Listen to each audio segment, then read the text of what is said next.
À nouveau de retour ici. Alors vous allez voir qu'il y a des liens aussi entre la dimension design systémique et ça c'était pour le teaser et l'IA. Mais d'abord on va essayer de comprendre ces enjeux du design systémique. Deux mots de contexte pour voir un peu ce qui s'est passé à l'école de design Nantes-Atlantique. En 2020, en fait, j'ai eu la chance d'aller en Norvège, découvrir cette discipline, ce pan du design,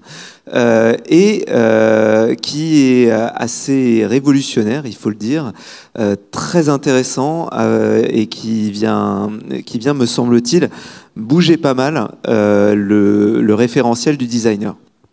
J'ai eu la chance de rencontrer un certain nombre d'universitaires et puis avec Julia Kunkel, ici présente, qui est directrice du Food Design Lab, voilà, on a monté un projet européen en fait autour de la création de ce qu'on appelle European Systemic Design Lab avec l'université de Norvège, donc qui est l'université d'Oslo, Oslomet, et puis Technische Hochschule Wissenschaft Berlin. Pardon pour mon accent, mais tu le diras mieux que moi. Tu le dirais mieux que moi.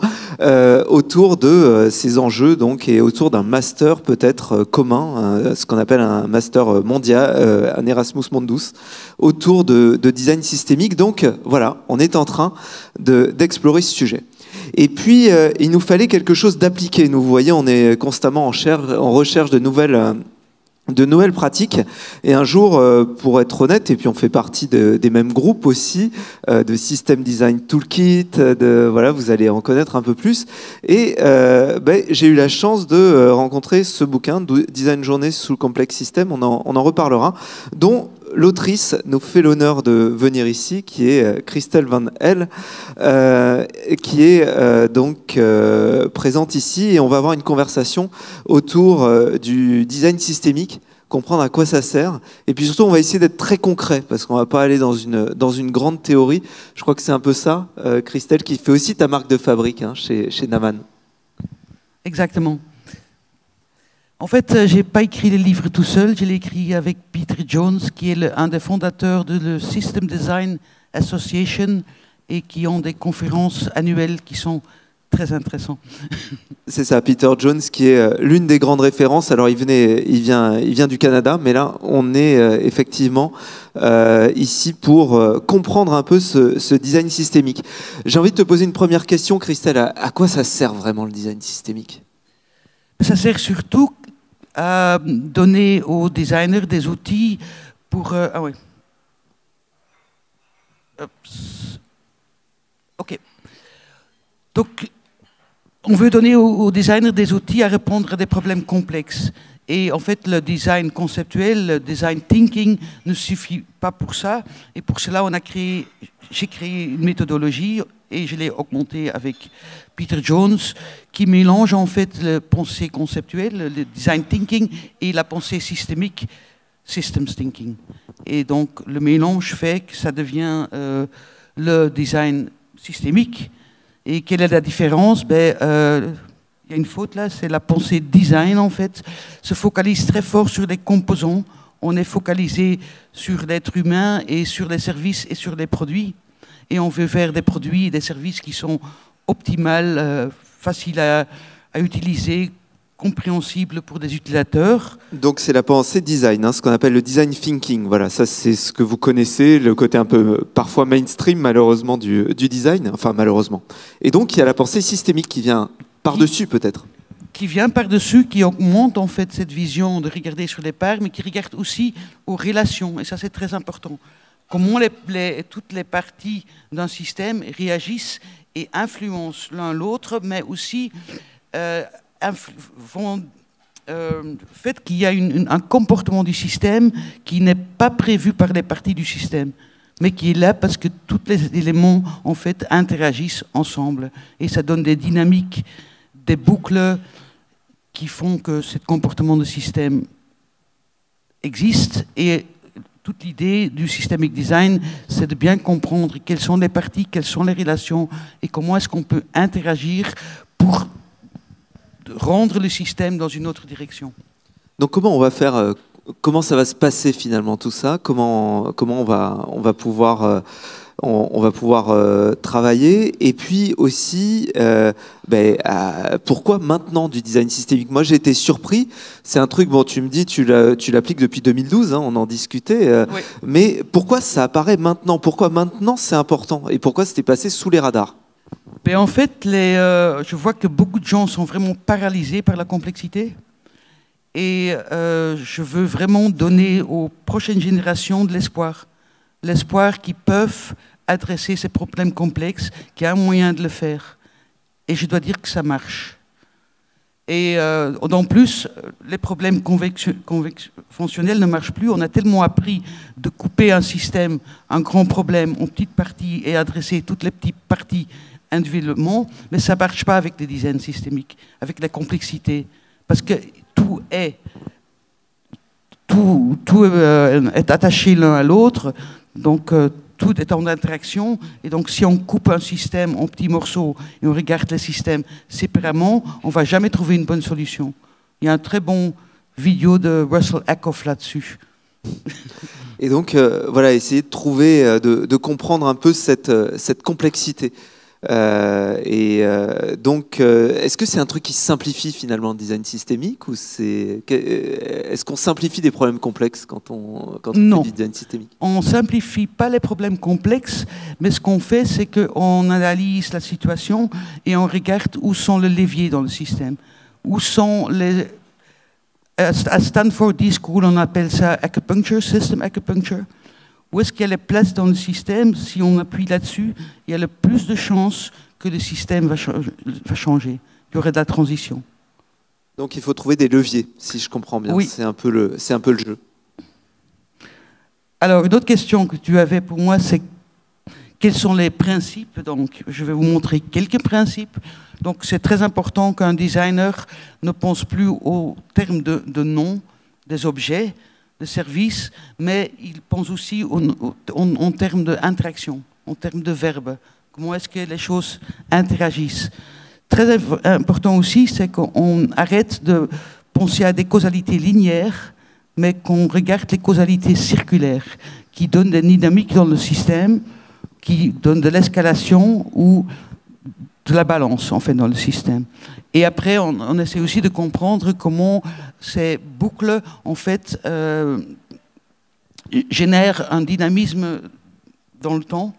Et la graphique que vous voyez là, c'est un dynamique qui vient d'un boucle balancing loop, un boucle qui balance et qui essaye de trouver un équilibre. Donc essayer de penser en termes dynamiques, de lancer quelque chose qui va peut-être nous échapper, de trigger en fait. Il y a l'idée de gâchette, de pousser quelque chose, de démarrer quelque chose. Un autre dynamisme, c'est de l'escalation où les choses deviennent mieux en mieux ou de pire en pire. Alors d'autres principes? Oui, d'autres principes, c'est très important, c'est d'avoir une pensée holistique, vraiment regarder comment les parts interagissent et qu'est-ce que ça donne comment le comportement du système émerge de cette interaction. Ça, c'est très important. Une autre notion très importante, c'est aussi de travailler avec des différents niveaux dans le système. On ne travaille jamais sur une intervention, mais sur plusieurs interventions qui, en fait, se renforcent l'un l'autre sur plusieurs niveaux. Ça peut être, par exemple, des réglementations, mais aussi un paradigm shift, une autre façon de penser, une autre but du système. Donc, on travaille vraiment sur différents niveaux. Et pour les gens qui vont faire l'atelier plus tard, on va travailler là-dessus, sur ce principe-là.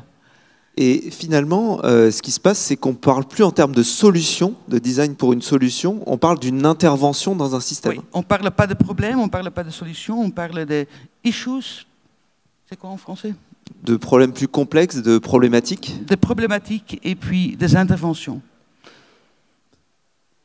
Et le dernier principe que je veux vous raconter, c'est que, très important aussi, c'est que les interventions doivent être adaptives. Parce qu'un système est quelque chose qui évolue tout le temps. Donc, on n'est pas comme un designer produit. Il met un produit sur le marché qui est fini, voilà, c'est le produit. En digital déjà un peu moins, en service design aussi encore un peu moins, mais surtout dans le systémique, il faut vraiment avoir un cocktail des interventions qui sont adoptées par le système et qui peuvent être adaptées par le système. Donc il faut aussi apprendre aux intervenants dans le système d'avoir une pensée systémique et prendre la chose plus loin. Alors, si on continue peut-être sur la prochaine diapo, voilà quelques outils. Comment ça marche parce que voilà, tu es quelqu'un de très pragmatique en fait, qui met en œuvre un certain nombre d'outils. Oui, en fait, la méthodologie, le but de la méthodologie, c'est de créer une méthode avec laquelle un designer peut faire des workshops avec des intervenants dans le système, parce que c'est très important qu'on travaille avec les gens dans le système, et qu'en fait, ils n'ont pas besoin de connaître le design thinking ou le systems thinking pour pouvoir être là comme participant dans le processus. Et donc, j'ai essayé de faire des outils qui, en fait, ont dans leur visualisation et qui en fait donnent déjà une direction de pensée et qui amènent à un dialogue autour des transitions. Donc le but du jeu, c'est de créer ces outils pour dialoguer. On est vraiment dans des interactions avec des personnes. On prend vraiment des intervenants dans le système, dans un processus de dialogue, pour arriver finalement à un cocktail des interventions et une façon d'arriver à la transition. Ça, c'est quelques outils clés. Un outil vraiment très, très systémique, c'est le premier, c'est ce qu'on appelle un causal loop diagram, ou une boucle... Une boucle causale, enfin comprendre les interactions entre les différents... Une visualisation des boucles causales, c'est l'exercice le plus difficile à apprendre, mais il est vraiment très, très profond. Si on arrive à faire une bonne visualisation de la situation d'aujourd'hui, on peut découvrir les leviers et on peut travailler là-dessus. Une autre outil très important, c'est le value proposition. C'est vraiment de regarder quel est le futur qu'on veut avoir, quel est le futur idéal. Et on fait ça avant même de concevoir n'importe quoi. On va ensemble avec les partenaires, avec les stakeholders dans le système, définir qu'est-ce qu'on veut atteindre et qu'est-ce est la valeur qu'on veut atteindre avec ceci. Et cela sur plusieurs niveaux, pour l'individu, pour les organisations, pour la société, et sur plusieurs lenses, des points de vue économiques, par exemple économique, psychologique et social. Et c'est très important de le voir dans sa totalité, parce que si on loupe une partie, il y a des conséquences involues après. Et puis finalement, ce qu'on va faire dans l'atelier, c'est l'intervention strategy, où c'est un outil pour regarder sur quel niveau dans le système on devrait agir pour atteindre la future idéale. Donc effectivement des outils, de la visualisation aussi, ça c'est très important. C'est là où il y a une dimension du design quelque part, c'est aussi dans ces enjeux de visualisation. Oui, et très important, encore plus dans la complexité que dans les autres métiers de design, c'est vraiment le storytelling, pouvoir expliquer aux clients, pouvoir expliquer aux acteurs dans le système qu'est-ce qu'on veut atteindre et comment on veut l'atteindre. Alors pour continuer sur notre discussion, j'avais envie que tu nous dises un peu, c'est quoi en fait les sujets qu'on peut traiter avec le design systémique? À Naman, on a commencé beaucoup avec ces sujets gouvernementaux, et après, maintenant de petit en petit, les entreprises sont aussi intéressées.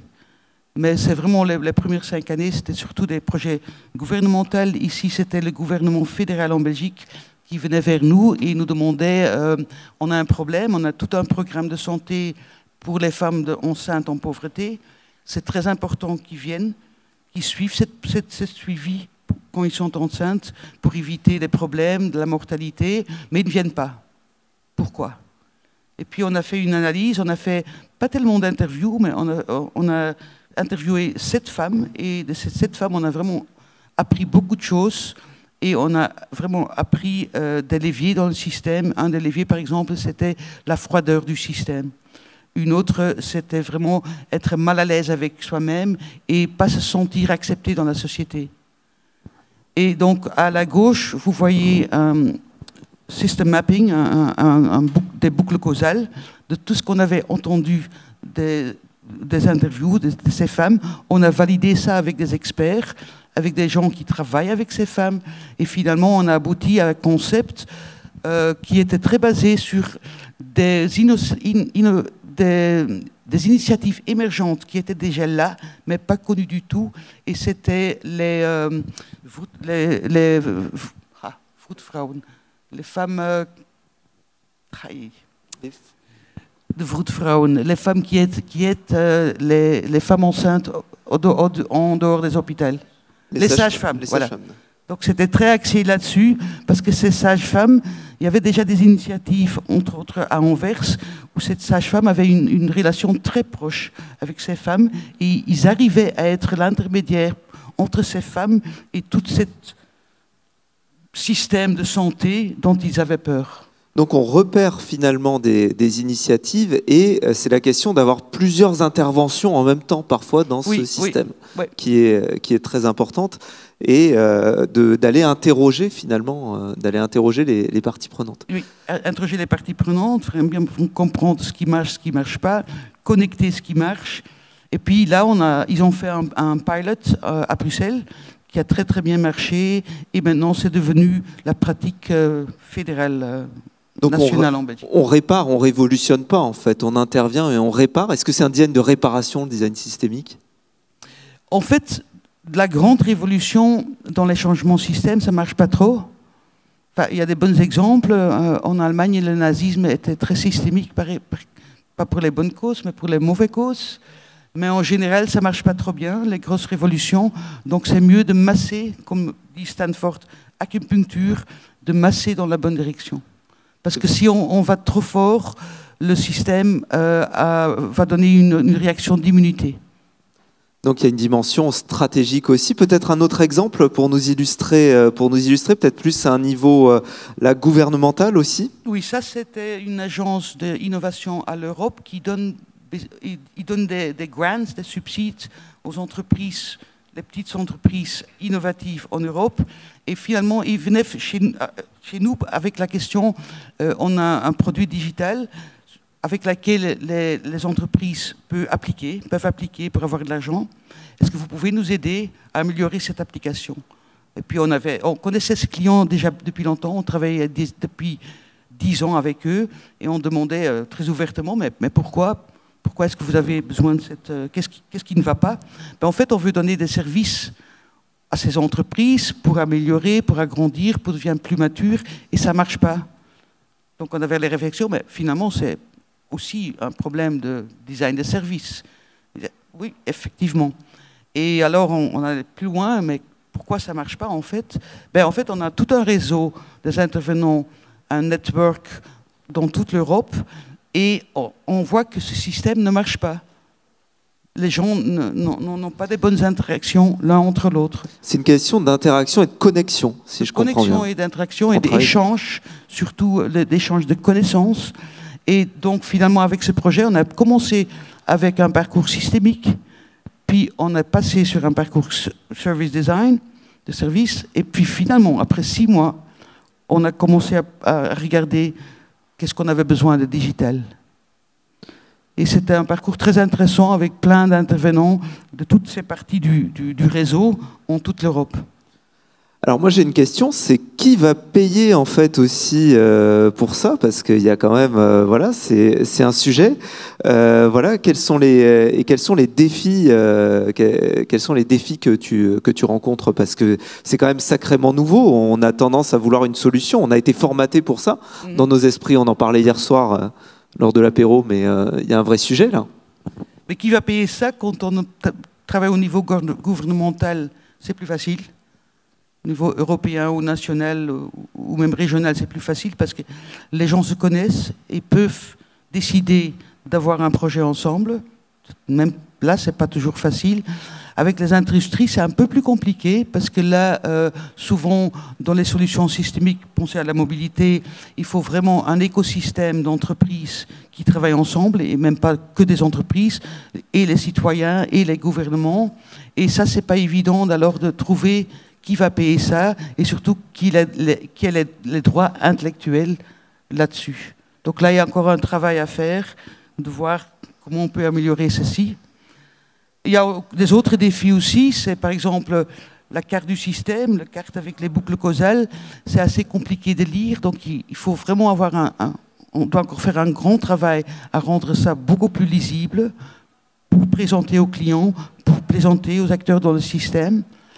Ce qui est toujours le cas quand j'ai des clients plutôt commerciaux, c'est qu'ils me demandent, quand tout le cocktail d'intervention est là, avec quoi on commence.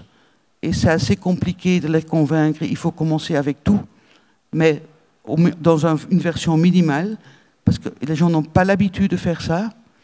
Et ce qu'on rencontre souvent, c'est la complexité de faire travailler des personnes ensemble, cross silos, au-delà des silos et au-delà des départements. Et ça reste un vrai défi. En Flandre, le gouvernement flamand, ça marche. Dans le gouvernement fédéral, c'est encore un grand défi pour le faire. Parce qu'il n'y a pas vraiment quelqu'un qui est responsable pour ça. Et alors, qu'est-ce qui fait que ça marche et dans quel cadre ça s'applique? Parce que voilà, il y a un sujet. Comment tu mesures le succès d'un projet parce que finalement, c'est pas au produit final. Ben en fait, là, ceci, c'est le Outcome Map. C'est une des outils dans le livre qui est très intéressant pour voir où on devrait mesurer. Donc, en fait, au milieu, le 1, c'est ce qu'on veut atteindre avec notre projet, avec notre programme. À gauche, il y a les activités, tout le cocktail des interventions qu'on a en tête et les résultats qu'on veut obtenir. Et donc, ces résultats, on peut les mesurer. Et à droite, il y a l'impact à plus long terme qui n'est pas directement sous nos influences, mais on espère d'avoir un ripple effect, d'avoir un impact sur la société à long terme. Et ça aussi, on peut les mesurer. Et la semaine passée, j'étais à un training à Amsterdam où il me donnait une bonne suggestion. Il faudrait aussi identifier les outcomes indésirables, les résultats qui peuvent être mauvais, et aussi les mesurer. Et rajouter ça au Outcome Map. Donc finalement, bon, intégrer, je vais passer assez vite pour pouvoir... donc il y a cette dimension d'intégrer les différentes parties prenantes dans ce processus. Là, c'est avec des outils notamment graphiques et pas mal d'outils qui sont développés. Moi, j'avais envie de te poser une question. Hein. On voit ça, on l'a évoqué. Je voulais voir arriver sur une diapo qui est voilà ces impacts ici. C'est-à-dire que grosso modo, comment ça marche en fait, comment tu interviens et comment tu mesures en fait. Est-ce qu'il y a une sensibilité des organisations sur ce sujet-là? Les organisations gouvernementales, oui, de plus en plus. Les entreprises, comme je disais déjà, ça vient, mais ce n'est pas encore en masse. Parce que c'est complexe et finalement, tant que ça marche sans l'écosystème et sans de regarder la complexité, ils continuent comme maintenant.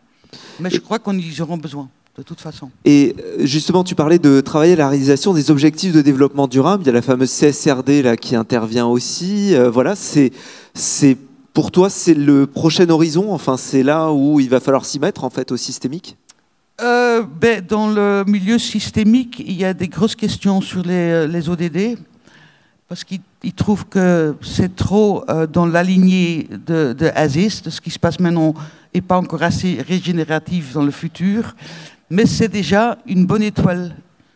On dit le North Star, je ne sais pas si on a dit l'étoile Nord. La direction, la boussole. C'est déjà une bonne direction pour aller. Et ce qui est bien, c'est que l'Europe pousse aussi les entreprises par des réglementations d'aller dans cette direction. Donc il y a il y a un enjeu. J'avais envie aussi de te poser la question, on en discutait hier, où ça s'arrête finalement, parce que le systemic design, ça pourrait aller très loin quand on cherche tous les impacts systémiques. Comment on mesure, comment on s'arrête, quoi, quelque part?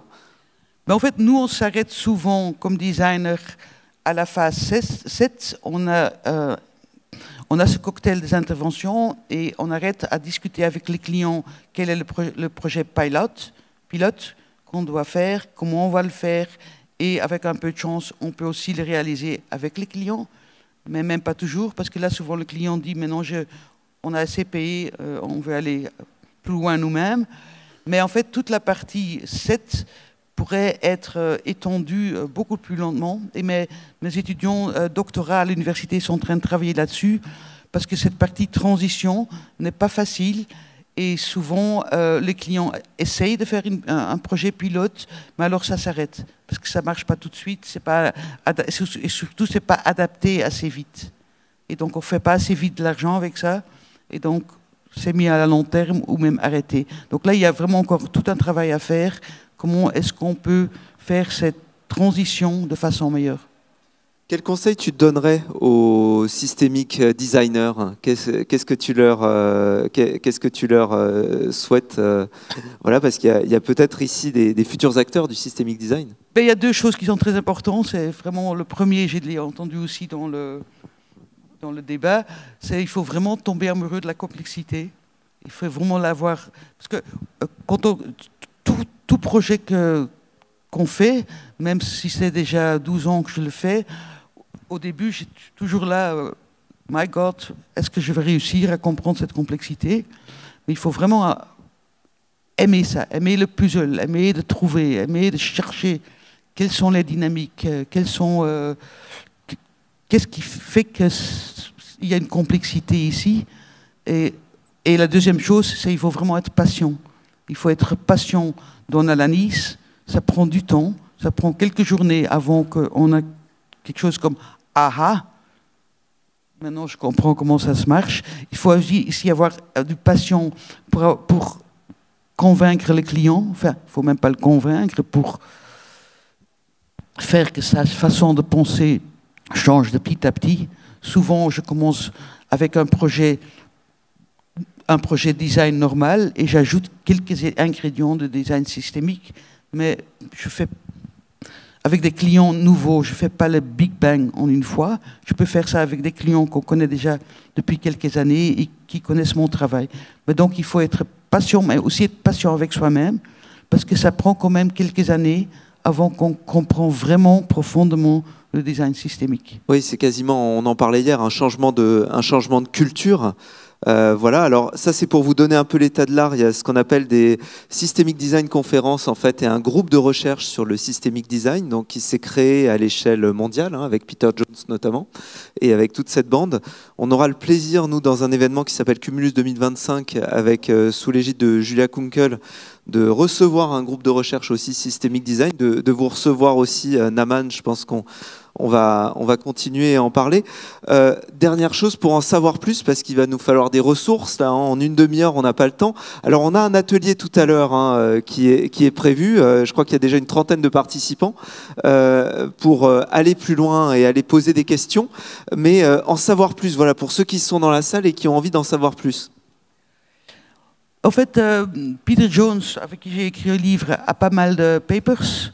Et donc là, il y en a deux, mais bon, si vous faites un Google de Peter Jones, Systemic Design, vous allez trouver ça tout de suite. Il y a le deuxième...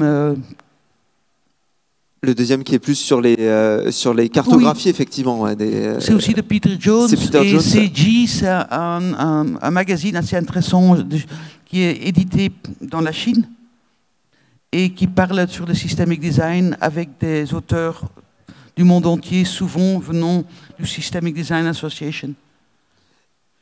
Et alors, il y a Donella Meadows, qui est incontournable. C'est une femme systems thinker qui est décédée maintenant, qui a écrit pas mal de livres. Et elle a aussi des très chouettes vidéos en ligne où elle explique comment faire des boucles causales. Thinking in Systems, c'est vraiment un classique. Et Leverage Point, c'est un paper qu'elle a écrit et qui est très intéressant à lire, et c'est la base sur l'outil qu'on va utiliser dans l'atelier plus tard. Thinking in System a été traduit en français pour les francophones. Il y a Peter Senge, qui est un system thinker organisationnel, et ce qui est intéressant sur son travail, c'est qu'il a trouvé des archétypes comportements de systèmes, et il les explique dans son livre. Et parfois, on peut vraiment, souvent même, partir d'un archétype pour comprendre, une ou plusieurs archétypes, pour comprendre le comportement d'un système. Et pour finir, il y a le livre que j'ai écrit avec Peter Jones, et il y a aussi le site web, où en fait, c'est le slide suivant. Oui, le système... Où en fait, on peut télécharger tous les outils gratuitement, qui sont en anglais. Et il y a aussi une liste plein de références qui sont très intéressantes à lire. Je vous recommande, hein, parce que c'est une communauté qui publie beaucoup en open source, parce qu'il y a beaucoup de choses à faire, encore beaucoup à apprendre. En tant que designer, et ça sera ma conclusion, je ne l'avais pas préparé celle-là, en tant que designer, est-ce que tu penses que le designer est quelqu'un qui est le plus à même de penser en système ? Non, pas vraiment. Mais comme le problème avec le pensée systémique, c'est vraiment qu'il n'y a pas beaucoup de lien entre l'analyse et l'application. Et donc, mettre ça en pratique. Et le designer peut faire les deux.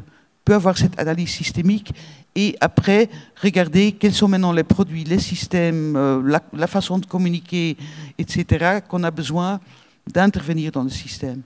Donc ça, c'est la force du designer. Il peut faire le lien entre les deux. Oui, finalement. Entre les deux, entre la pratique et donc l'analyse et vraiment le mettre en œuvre. Mais bon, il n'y a pas que les designers. Hein. Oui, il y a une histoire de communauté, d'échange en fait, à mettre autour de ce sujet. Mais tous les métiers qui peuvent mettre des choses en œuvre, je pense à des ingénieurs, des sociologues, des psychologues, peuvent aussi aider dans le design systémique. Mais si nous, on ne le fait pas, les autres vont le faire de toute façon. Ouais, donc il faut continuer à avancer. En tout cas, merci. Merci beaucoup, Christelle, de t'être prêtée à cette interview. Merci pour votre écoute.